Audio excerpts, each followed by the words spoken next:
অসুরের মূর্তি বানানো হয়েছে ডক্টর ইউনূসের চেহারা দিয়ে, তার মুখমণ্ডল দিয়ে, এবং আরো বিশ্বের দু একজন।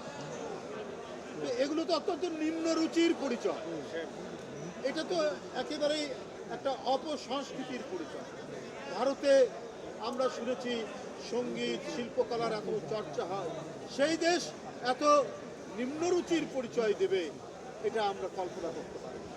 আজকে বাংলাদেশে সাম্প্রদায়িক সংঘাত তৈরি করার জন্য নানাবিধ প্রক্রিয়া চলেছে, কিন্তু এদেশের জনগণ, এদেশের মানুষ, এদেশের দেশপ্রেমিক মানুষ, এদেশের হিন্দু মুসলমান জনগোষ্ঠী সবাই টের পেয়েছে কোথা থেকে কি হচ্ছে।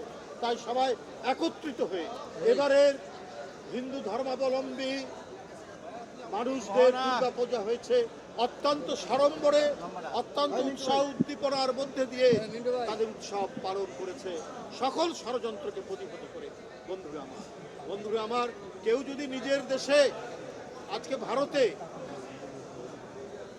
যদি সেখানে মোদী সাহেব মধ্যযুগের অন্ধকার নামিয়ে নিয়ে আসেন, আমরা বাংলাদেশের মানুষ সেই অন্ধকার আমরা গ্রহণ করতে পারি না।